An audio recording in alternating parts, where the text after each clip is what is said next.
예수 그리스도의 부활의 증인에 대해서 말씀을 나누도록 하겠습니다. 사람이 잠시 있다 머무르고 하는 것은 그리 많은 정성을 기울이지 않습니다. 며칠 살고 갈 것은 그야말로 천막을 치고 거기에서 머물다가 떠나가는 것이지 거기에 고대광실을 짓지는 않습니다. 사람이 이 세상에서 잠시 있다 사라져 흙으로 돌아간다면 세상을 자기 마음대로 제멋대로 살 경향이 있습니다. 그러나 우리가 영원히 산다면 이 세상을 보다 신중하고 정성을 기울이며 살아가야 될 것입니다. 그런데 놀랍게도 사람은 영원 불멸의 존재입니다. 사람은 죽어 없어지는 존재가 아니라 영원히 사는 존재입니다.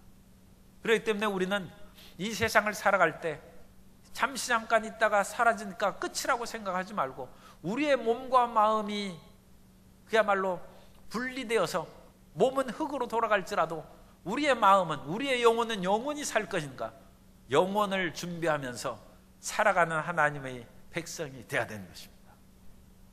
예수님의 부활은 인간이 영원히 산다는 것을 보여주신 증거입니다. 그리고 예수님께서 이 땅에 오셨을 때는 그야말로 흠모할 만한 것이 없는 상하고 찢기고 그야말로 가난하고 헐벗고 어려운 상황 가운데 사셨습니다. 그러나 부활하신 이후에는 만왕의 왕이요 만주로서 모든 존귀와 영광을 받으신 하나님이심을 드러내셨습니다. 그러므로 우리는 이 땅에서 사는 그 모습이 절대적이고 끝까지 지속되는 것은 아니라는 것을 예수님을 통하여 믿고 예수님처럼 부활을 꿈꾸며 영원한 삶을 준비하는 하나님의 자녀로 살아가야 될 줄로 믿습니다. 부활의 신앙은 인생의 방향을 뒤바꿔 버립니다. 눈에 보이고 육체가 있는 만져지는 세상만이 영원한 것이라면 사람은 자칫하면 자기 마음대로 살 수 있습니다. 그러나 사람이 육체를 벗어나면서까지 영원을 산다면 부활하신 예수님의 믿음을 쫓아서 영원을 준비하며 살아가야 될 줄로 믿습니다. 그러면 그 부활이 정말로 그렇게 확실한 것입니까? 오늘 부활의 증인에 대해서 그리고 그 증거에 대해서 말씀을 나누도록 하겠습니다. 첫째로 부활의 예언과 성취에 대한 증언을 우리가 성경을 통해서 살펴볼 수 있습니다. 주님의 부활과 성취에 대해서 구약 성경에서 말씀하고 있습니다. 다윗은 시편 16편 10절에서 이와 같이 말씀합니다. 이는 주께서 내 영혼을 스올에 버리지 아니하시며 주의 거룩한 자를 멸망시키지 않으실 것임이니이다. 다윗이 이 시편을 얘기했는데 이 시편을 사도행전 2장 29절 이하에서 자세히 설명해 주고 있습니다. 사도행전 2장 29절 이하에 보면 형제들아 내가 조상 다윗에 대하여 담대히 말할 수 있노니 다윗이 죽어 장사되어 그 묘가 오늘까지 우리 중에 있도다. 그는 선지자라 하나님이 이미 맹세하사 그 자손 중에서 한 사람을 그 위에 앉게 하리라 하심을 알고 미리 본고로 그리스도의 부활을 말하되 그가 음부에 버림이 되지 않고 그의 육신이 썩음을 당하지 아니하시리라 하더니 시편 16편 10절을 사도행전 2장에서 그것을 주석해서 설명해 주고 있습니다. 다윗이 시편에서 얘기한 것은 자신에 대한 것이 아니라 그리스도께서 죽어서 수월에 버리지 않고 음부에 버리지 않고 그 육체가 썩음을 당지 않고 다시 살아날 것을 다윗은 하나님의 기름 부음 받은 자이기 때문에 하나님의 선지자이기 때문에 그 사실을 예언했고 예수님은 그 예언대로 다시 부활하셨다는 것입니다. 신약 성경에서도 예수님께서는 여러 번 자신이 십자가에서 못 박혀 죽고 부활할 것을 제자들에게 증언하셨습니다. 마태복음 16장 21절에 보면 이때로부터 예수 그리스도께서 자기가 예루살렘에 올라가 장로들과 대제사장들과 서기관들에게 많은 고난을 받고 죽임을 당하고 제3일에 살아나야 할 것을 제자들에게 비로소 나타내시니. 그런데 예수님께서 순환을 말씀하실 때 베드로가 그리 마옵소서 그래서 예수님께 책망받은 얘기가 성경에 기록되어 있습니다.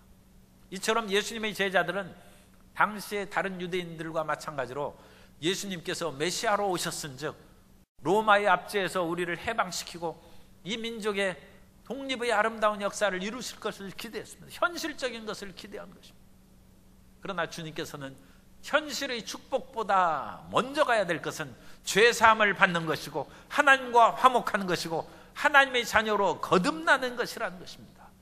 그 일을 위해서 예수님께서는 인류의 죄를 짊어지시는 십자가 일을 수행해야 되는데, 십자가를 지심으로 인간이 절망에 처하는 것이 아니라 다시 살아나신다는 것입니다. 그리고 다시 오신다는 것입니다. 그런데 예수님의 제자들은 죽는다는 얘기만 하면 그냥 귀를 막고 안 들으려고 한 것 같아요. 그래서 예수님께서 그 말씀하신 대로 십자가에 못 박혀 죽으셨는데도 예수님께서 다시 부활할 것을 제자들이 별로 기대를 안 했습니다. 성경에 보면 제자들은 그런 것들에 대해서 믿음이 없었어요. 심지어 부활을 체험한 여자들이 먼저 와서 얘기했을 때 허탄한 얘기로 들었습니다. 그러나 예수님께서는 그 말씀대로 십자가에 못 박혀 죽으시고 장사한 지 사흘 만에 부활하셨습니다. 마태복음 28장 1절 이하에 보면 안식일이 다 지나고 안식 후 첫날이 되려는 새벽에 막달라 마리아와 다른 마리아가 무덤을 보려고 갔더니 큰 지진이 나며 주의 천사가 하늘로부터 내려와 돌을 굴려내고 그 위에 앉았는데 그 형상이 번개 같고 그 옷은 눈같이 희건을 지키는 자들이 그를 무서워하며 떨며 죽은 사람과 같이 되었더라. 천사가 여자들에게 말하여 이르되 너희는 무서워하지 말라. 십자가에 못 박히신 예수를 너희가 찾는 줄을 내가 아노라. 그가 여기 계시지 않고 그가 말씀하시던 대로 살아나셨느니라. 와서 그가 누우셨던 곳을 보라. 또 빨리 가서 그의 제자들에게 이르되 그가 죽은 자 가운데서 살아나셨고 너희보다 먼저 갈릴리로 가시나니 거기서 너희가 배우리라 하라. 보라, 내가 너희에게 일렀느니라 하거늘 그 여자들이 무서움과 큰 기쁨으로 빨리 무덤을 떠나 제자들에게 알리려고 다름질할세. 예수님께서 제자들에게 말씀하신 대로 부활하신 것을 또한 여자들이 증언하여 제자들에게 전파한 것입니다. 그리고 그와 같은 부활의 역사가 예수님 제자들과 그 안에서만 있는 것이 아니라 예루살렘을 벗어나 유대 지역을 거쳐서 사마리아를 지나서 땅끝까지 전파된 역사가 사도행전에 기록되어 있습니다. 그래서 사도행전 13장에 보면 이미 복음이 유대 땅을 벗어났습니다. 그러나 그 유대 땅을 벗어난 그 지역에서도 예수님의 죽으심과 부활을 증거하고 있는 것입니다. 사도행전 13장 27절 이하에 보면 예루살렘에 사는 자들과 그들 관리들이 예수와 및 안식일마다 외우는 바 선지자들의 말을 알지 못하므로 예수를 정죄하여 선지자들의 말을 응하게 하였도다. 죽일 죄를 하나도 찾지 못하였으나 빌라도에게 죽여달라 하였으니 성경에 그를 가리켜 기록한 말씀을 다 응하게 한 것이라. 후에 나무에서 내려다가 무덤에 두었으나 하나님이 죽은 자 가운데서 그를 살리시니라. 안디옥 교회는 시리아에 있는 것입니다. 거기에서 선지자로 하나님의 선교사로 바나바와 바울을 파송하고 그 파송된 바나바와 바울이 이 그리스도 예수의 죽으셨다 부활하신 복음을 이방 땅에 전하고 있는 것입니다. 그리스도 예수의 죽음은 이스라엘 백성들 유대인에게만 고정되어서 그들이 무슨 착각이나 환상으로 본 것이 아니라 온 세계 만방으로 퍼져가고 그것을 증언하는 것이 기독교인 것입니다. 주님께서는 우리가 이 땅에 살다가 육신을 이제 생명이 끝나서 무덤으로 우리가 묻힐 때에도 다시 살아난다고 주님께서 분명히 약속하셨습니다. 마태복음 6장 39절 이하에 보면 나를 보내신 이의 뜻은 내게 주신 자 중에 내가 하나도 잃어버리지 아니하고 마지막 날에 다시 살리는 이것이니라. 내 아버지의 뜻은 아들을 보고 믿는 자마다 영생을 얻는 이것이니 마지막 날에 내가 이를 다시 살리리라 하시니라. 그러므로 사람이 죽으면 그뿐이라는 것은 부활을 모를 때 사람들이 하던 탄식입니다. 오늘날 우리는 예수님께서 죽음에서 부활하셔서 부활의 첫 열매가 되셨은즉 이제 예수님을 믿는 사람도 마지막 날에 다시 살고 우리의 몸이 다시 살아날 것을 믿어야 합니다. 사도신경에서 우리가 매일 고백하지 않습니까? 몸이 다시 사는 것과 영원히 사는 것을 믿사옵나이다. 그럼 우리가 예수님 믿고 천국 가는 것은 어떻게 하는 거냐? 우리의 영혼이 천국 가는 것입니다. 우리의 영혼이 천국 갔는데 그것은 구원의 완성이 아닙니다. 우리의 구원의 완성은 몸이 다시 사는 그날에 완성되는 것입니다. 예수님께서 부활하셔서 신령한 몸을 덧입어서 그야말로 이 시간과 공간의 제한을 받지 아니하고 부활하신 후에 사역하신 것처럼 우리도 죽어서 우리의 영혼이 천국 간 후에도 주님께서 재림하실 때 우리의 몸이 다시 살아나고 그 이후에 모든 사람이 부활해서 예수님을 믿은 사람은 영생의 길로 들어갈 것이요 믿지 않는 사람은 영원한 형벌의 그런 불못에 던져지게 될 것입니다. 이와 같이 성경은 그리스도의 죽음과 부활을 증거하고 있습니다. 그럼 우리는 주님의 부활과 영원히 생명을 얻고 사신 것을 믿어야 될 것이고 우리 또한 육신을 벗어나도 없어지는 것이 아니라 다시 살아날 것이고 영원한 부활을 체험할 것을 믿어야 됩니다. 성경은 이 예수님의 부활에 대해서 많이 반복하고 있습니다. 열 몇 번의 그런 증거를 통하여 수많은 사람들이 예수님의 부활을 체험한 것을 증거하고 있습니다. 그 말씀을 그렇게 많이 써놓은 것은 그 말씀을 우리가 듣고 읽으면 우리 마음 가운데 부활의 믿음이 생기기 때문입니다. 믿음은 들음에서 나고 들음은 그리스도의 말씀으로 말미암는 것입니다. 그래서 예수님께서 많은 사람들에게 부활한 후에 나타났는데 첫 번째 나타난 그룹은 예수님을 뜨겁게 사랑한 사람들에게 나타나셨어요. 그래서 먼저 예수님께서 그 제자들보다 앞서 이 마리아와 여인들에게 나타나신 사실을 증거하고 있습니다. 그러면 그 사람들이 어떻게 예수님을 그와 같이 뜨겁게 사랑하고 경외했느냐? 예수님의 제자들은 예수님께서 무덤에 묻힌 후에 로마 군인들이 지키고 있기 때문에 무서워서 못 갔어요. 거기에서 제사장들이 산 사람들이 거기 무덤을 지키고 있는 것입니다. 그러므로 자칫 그 근처에 배회했다가 붙잡혀갈 위험이 있어서 제자들이 못 갔어요. 먼저. 그러나 여인들은 그 위험을 무릅쓰고 아직 부활의 소식을 전해지지 않았을 때입니다. 주일날 아침 안식 후 첫날 새벽에 일찍 주님을 찾아 나갔는데 그때 지진이 나오고 그야말로 무덤 입구를 막았던 돌이 그야말로 깨져서 굴러내리고 주님께서 부활하신 것입니다. 그리고 그 부활하신 예수님께서 막달라 마리아에게 나타나셨다고 요한복음 20장 15절 이하에서 말씀합니다. 예수께서 이르시되 여자여 어찌하여 울며 누구를 찾느냐 하시니 마리아는 그가 동산직인 줄 알고 이르되 주여 당신이 옮겼거든 어디 두었는지 내게 이르소서 그리하면 내가 가져가리이다. 예수께서 마리아야 하시거늘 마리아가 돌이켜 히브리 말로 라보니 하니 예수께서 이르시되 나를 붙들지 말라 내가 아직 아버지께로 올라가지 아니하였느니라. 너는 내 형제들에게 가서 이르되 내가 내 아버지 곧 너희 아버지 내 하나님 곧 너희 하나님께로 올라간다 하라시니. 그리고 나서 또 예수님께서는 함께 예수님의 무덤에 와서 향료와 그 모든 시체를 이제 잘 염습하려고 하는 그 여인들에게 나타나셨어요. 난 죽지 않고 부활하였다는 것을 증거하신 거죠. 오늘날 그리스도를 뜨겁게 사랑하고 주님을 앙망하는 우리 성도님들에게 부활의 예수님이 나타나시기를 주님 이름으로 축원합니다. 주님께서는 그 사랑하는 사람에게 나타나십니다. 뿐만 아니라 예수님께서는 십자가에서 죽으시고 부활한 것을 증거할 제자들에게 나타나셨어요. 그래서 사도들에게 나타나셨습니다. 먼저 시몬에게 나타나셨다고 성경에 말씀하시고 또 예수님께서는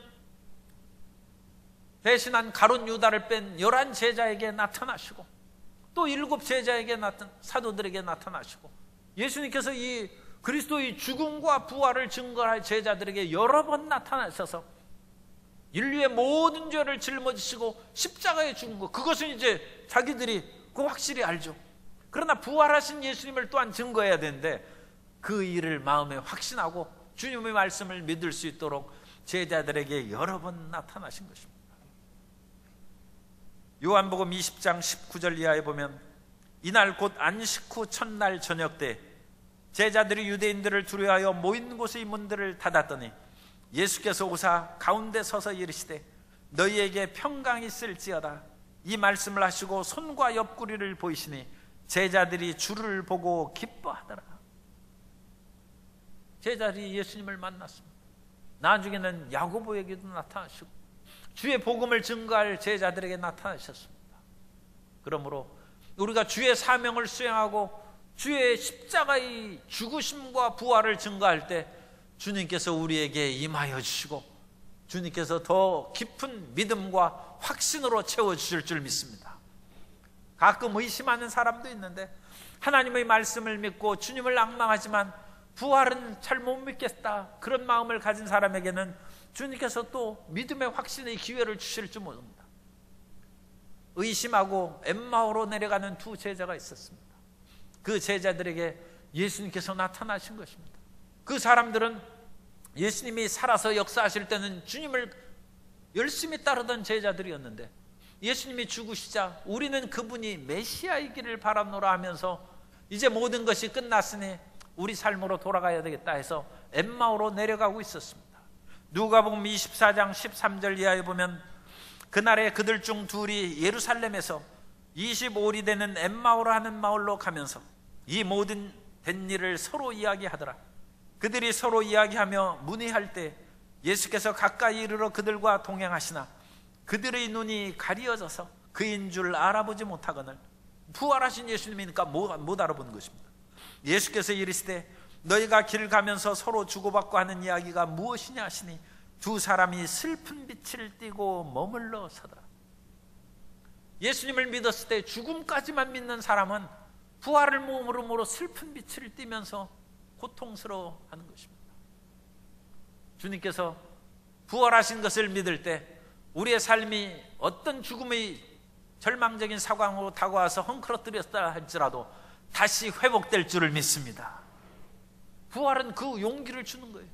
우리가 믿는 바 하나님은 죽은 자를 살리시고 없는 것을 있는 것 같이 부르시는 하나님이신 것입니다. 그런데 엠마오 제자들은 십자가에 죽으신 예수님까지만 믿었어요. 부활을 믿지 못했어요. 그러므로 그 얘기를 하는 사람들을 허탄한 얘기로 듣고 엠마오 마을로 이제 세상으로 돌아가고 예루살렘에서 내려가는 길, 위로 향한 생명길로 나아가는 것이 아니라 내려가는 길로 치달려갈 때 주님께서 그를 붙잡으신 것입니다. 부활하신 예수님께서 그들에게 나타나셔서 믿음을 주시고 그들을 회복하여 주시고 주님께서 떡을 떼심에 그들의 눈이 밝아져서 우리에게 나타나신 그분이 예수님인 것을 확신했다고 말씀합니다. 오늘 성찬의 떡과 잔을 떼면서 주님의 영광을 믿음으로 보는 성도님 되시기를 주님 이름으로 축원합니다. 도마도 믿음이 없었어요.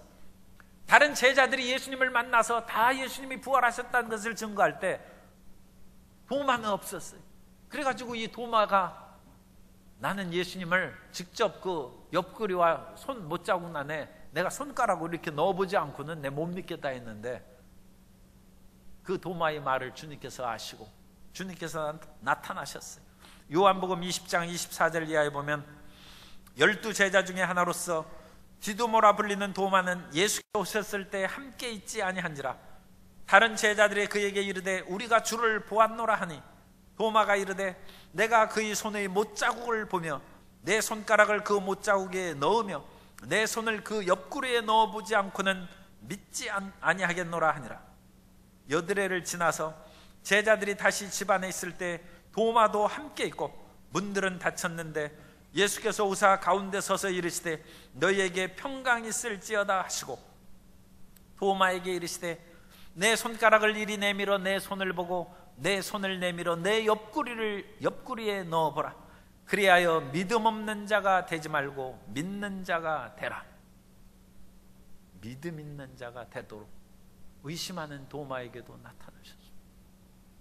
그리고 예수님께서 더 많은 사람들에게 500여 제자들이나 수많은 사람들에게 나타나시고 제자들이 있는 가운데서 부활하셔서 승천하셨습니다. 그러나 예수님께서는 그 이후에도 여전히 사역하시고 나타나신 것이 또한 성경에 기록되어 있습니다. 부활 승천하신 후에 부활하신 예수님께서 나타나신 그 대표적인 기사가 사울에게 나타난 것입니다. 사울은 예수님을 믿는 사람을 핍박하는 아주 박해자였어요. 오늘 읽은 말씀처럼 내가 사도라고 일컬음을 감당치 못하는데 나는 예수님 믿는 사람을 박해했기 때문이다. 그러나 예수님께서 나에게 나타나시고 이전에 예수님을 믿던 그 모든 사도들보다 더 열심히 주님을 위하여 충성하여 이방인이 사도로 활약할 수 있도록 나를 사도로 세우셨다는 것입니다. 그 사도 바울이 사울일 때 다메섹 도상으로 갈 때 예수님께서 사도행전 9장 3절 이하에서 나타나셔서 말씀합니다.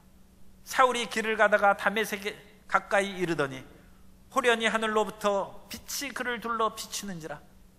땅에 엎드려져 들음에 소리가 있어 이르되 사울아 사울아 내가 어찌하여 나를 박해하느냐 하시거늘 대답하되 주여 누구시니까 이르시되 나는 내가 박해하는 예수라. 박해하는 사람도 우리가 그를 위하여 기도하고 세가족구청으로 사랑과 행복 나눔을 위해서 우리가 기도하고 그를 인도할 때 주님께서 그 심령에 나타나셔서 예수님을 알게 하시고 믿게 하시고 주님의 자녀로 변화시켜 주실 줄 믿습니다. 스데반이 최초의 순교자인데 이 믿음의 순교를 할 때 스데반이 오히려 자기에게 돌을 던지는 사람을 용서했습니다. 왜냐하면 스데반이 순교할 그쯤에 하늘문이 열렸어요. 스데반에게 영안이 열린 것이죠. 그걸 하늘 보좌가 보이고 그 옆에 부활하신 예수님이 계신 것을 보았습니다. 얼마나 기쁘고 감격적이든지 스데반이 자기가 죽는 것도 몰라. 그래서 그 몸이 천사와 같이 빛나고 자기에게 돌을 던진 사람에게 주여 저들의 죄를 용서하라는 십자가에 달린 예수님의 기도를 스데반이 돌에 맞아 죽으면서 그런 기도를 하는 영광스러운 순교를 행한 것입니다. 예수님께서는 여전히 우리 가운데 나타나시고 임하십니다. 예수님의 12제자들이 다 순교했습니다. 그 11명이 다 순교를 했어요. 그런데 사도 요한 그 한 분은 기름감에 던졌는데 기름으로 그를 불살라 죽이지를 못한 거예요. 그래서 다시 끓는 기름감에서 살아난 요한을 저 터키에서 한 1시간쯤 배 타고 가면 반모섬이라는 것이 돌산이에요. 아주 그 조그만 산인데 그야말로 사람이 거기 살기는 힘든 그런 땅입니다. 그 돌산에 그냥 반모섬에 유배 보냈어요. 그러나 그곳에서도 믿음을 지키고 사는 사도 요한에게 요한계시록에 보면 주님이 나타나셨어요. 그리고 주님께서 소아시아에 있는 지금 터키에 있는 7교회에 편지하고 주의 말씀을 증거하라. 그렇게 해서 계시의 말씀을 주셨어요. 하나님의 말씀을 받고 요한계시록을 기록한 사도 요한이 거기에서 죽을 수는 없죠. 그래서 다시 거기에서 나와서 오늘날 요한계시록으로 우리에게 말씀을 전해준 것입니다. 사명을 받고 주의 일을 행하는 자는 주님께서 나타나셔서 임하여 주신 것입니다.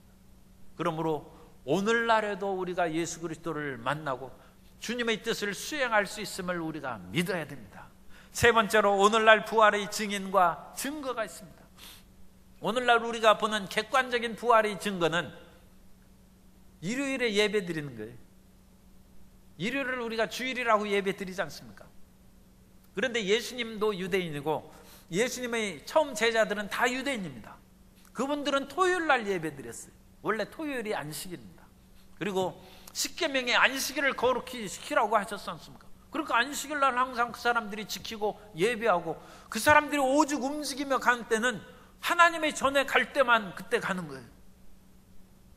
그때만 가서 예배를 드리고 그러는 것이지 그 이후에는 개인적인 활동도 하지 아니하고 안식일을 거룩하게 지키고 있습니다. 그런데 유대인들로 말미암아 시작된 기독교가 토요일 날 하나님을 예배하지 아니하고 일요일 날 예배하는 까닭은 일요일 새벽에 예수님께서 부활하셨기 때문입니다. 그래서 이 예배의 날짜, 이 엄청난 사건이에요. 이 수천 년, 오늘날까지도 유대인들은 토요일 날 지금도 예배 드립니다. 그러나 이 모든 것을 뒤바꿔서 일요일 날 예배를 드린 것은 주님께서 안식 후 첫날, 토요일이 지난 첫날 주일 새벽에 부활하셨기 때문입니다. 그 놀라운 부활의 증거를 우리가 믿음으로 말미암아 일요일날 예배 드리는 것은 나는 확실한 부활을 믿습니다 하는 증거요 믿음의 행동이 되시기를 바랍니다. 뿐만 아니라 예수님을 우리가 믿고 성령의 충만함을 받으면 우리 속에 부활의 증거가 임하게 된 것입니다. 예수님께서는 부활하신 후에 제자들에게 예루살렘을 떠나지 말고 약속하신 성령을 기다리라고 말씀하고 있습니다. 사도행전 1장 4절 이하에 보면 사도와 함께 모이사 그들에게 분부하여 이르시되 예루살렘을 떠나지 말고 내게서 들은 바 아버지께서 약속하신 것을 기다리라. 요한은 물로 침례를 베풀었으나 너희는 몇 날이 못되어 성령으로 침례를 받으리라 하셨느니라. 여기서 성령 침례에 대해서는 조금 복잡한 그런 이견도 있고 그러니까 그냥 성령 충만이라고 하는 것이 편합니다. 그리고 우리가 예수님께서 부활하신 후에도 제자들에게 성령 충만함을 받으라고 말씀하신 것입니다. 예수님을 믿은 사람은 구원받고 이미 예수님의 제자들이 복음을 증거할 때 귀신을 쫓아내고 기뻐하며 돌아왔을 때 너희가 귀신 나간 것으로 인하여 기뻐하지 말고 너희 이름이 하늘의 생명책에 기록된 것으로 인하여 기뻐하라고 하셨습니다. 이미 구원받은 제자들이고 예수님을 구주로 시인하는 것은 성령으로 아니고는 아무도 주로 시인하지 못한다 했으므로 예수님의 제자들에게 성령께서 역사하신 것입니다. 그럼에도 불구하고 그것만으로 충분하지 않다. 우리는 두 번째 은혜, 제2 은혜, 성령 충만함을 받아야 됩니다. 성령 충만함을 받아야 부활의 증인이 되는 것입니다. 예수님께서는 이 부활의 성령 충만한 은혜를 받으라고 말씀하면서 오직 성령이 너희에게 임하시면 너희가 권능을 받고 예루살렘과 온 유대와 사마리아와 땅끝까지 이르러 내 증인이 된다고 말씀합니다. 성령이 임하시면 권능이 생길 뿐만 아니라 증인이 되는데 우리가 예수 그리스도의 증인이라는 것은 무엇입니까? 예수님이 나의 죄를 위하여 또 복음을 전파하는 당신들의 죄를 위하여 십자가에 못 박혀 피를 흘리시고 죽으셨고 장사한 지 사흘 만에 죽음에서 다시 부활하셨다. 이게 복음 아닙니까? 이 복음의 증언이 오늘날 예수 믿는 사람들입니다. 우리 모든 사람들은, 성도님들은 예수 그리스도의 죽음과 부활의 증인인 줄로 믿습니다. 이게 성령의 역사로 우리 마음 가운데 임하는 놀라운 역사입니다. 그런데 거기에서 예수님을 믿음으로 죄사함을 받고 우리가 하나님의 자녀로 거듭났다, 당신은 천국 백성이 되었다, 우리가 전도할 때는 거기까지 얘기하는 경우가 많아요. 그런데 그 다음도 얘기해야 됩니다. 당신은 죽어서 육신이 썩어서 흙으로 영원히 없어지는 것이 아니라 다시 부활할 것입니다. 몸이 다시 살아날 것입니다. 그것이 완성입니다. 그것을 사도신경에서 우리가 매일 고백하는 것이고, 따라서 우리는 복음의 증인이라는 것은 부활의 증인입니다. 따라서 하시겠습니다. 복음의 증인은 부활의 증인입니다. 성령이 임하시면 권능을 받아서 십자가의 증인이 될 뿐만 아니라 부활의 증인이 된다. 부활의 증인. 그리고 이 부활의 증인이 우리 마음 가운데 가득 넘쳐나려면 우리가 주님 앞에 나와서 열심히 기도하면 그야말로 회개가 나오고 예수 사랑으로 충만한 것처럼 우리가 하나님의 말씀을 끊임없이 읽고 묵상하면 그 말씀이 우리에게 충만한 것입니다. 그래서 우리는 4차원의 영성으로 부활의 증인이 될 수 있습니다. 4차원의 영성이라는 것은 생각하고 꿈꾸고 믿고 말하는 것입니다. 생각하면 꿈을 꾸어주고, 꿈꾸는 것이 우리 마음 가운데 되면 믿음이 생기고, 믿음의 담대함을 얻으면 선포하게 되는 것입니다. 우리가 4차원의 영성과 신유에 대해서 말씀을 나누면 사람이 아파요. 몸에 병이 있어요. 그러면 말씀으로 생각해야죠. 끊임없이 주의 치료의 말씀을 생각해야죠. 예수님께서 채찍에 맞음으로 나음을 입었다. 그 말씀을 생각하는 것입니다. 이스라엘 백성들이 애굽에서 나왔을 때 마라의 쓴물을 먹고 그들이 토하고 몸이 아파지고 고통스러울 때 주님께서 말씀하셨습니다. 너희가 나의 말을 듣고 계명을 지키면 애굽에 내린 어떤 질병도 너희에게 내리지 아니하리니 나는 치료하는 야훼임이라. 우리가 믿는 하나님은 야훼 라파의 하나님이십니다. 그 말씀을 우리가 마음으로 믿고 생각하는 거예요. 그것을 끊임없이 생각하면 주님의 치료의 마음이 우리 마음을 점령하는 것입니다. 사람이 오매불망이라고 그러죠. 그래서 항상 그것을 마음에 생각하면 온 마음에 그것이 꽉 차는 것입니다. 사랑하는 사람이 있으면 그 사랑하는 사람이 온 마음에 가득 차는 것이고, 사업의 일을 생각하면 그 사업으로 그야말로 눈도 뜰 새 없이 그 생각으로 가득 차는 것이고, 그러다 보면 꿈에서도 사업하는 것으로, 손님 맞이해서 어서 오세요, 안녕하세요, 꿈속에서도 어서 오세요, 안녕하세요. 우리가 마음의 생각이 가득하면 꿈이 꿔지고, 영롱한 꿈이 꿔지고, 꼭 그렇게 대학에 반드시 합격하려고 끊임없이 생각하면 꿈에서도 합격하는 꿈이 꿔집니다. 사람이 꿈꾸면 그 반대로 된다고 하는데, 저는 대학 갈 때 합격하는 꿈을 3번 꿨습니다. 그리고 정말 합격했어요. 아니, 사람이 생각하고 꿈 꿔지는, 꿈 꿔지는. 그리고 꿈을 꾸니까 믿음이 생겨요. 믿음이. 그래가지고 그 마음에 믿음이 생겨요. 나는 치료받았다.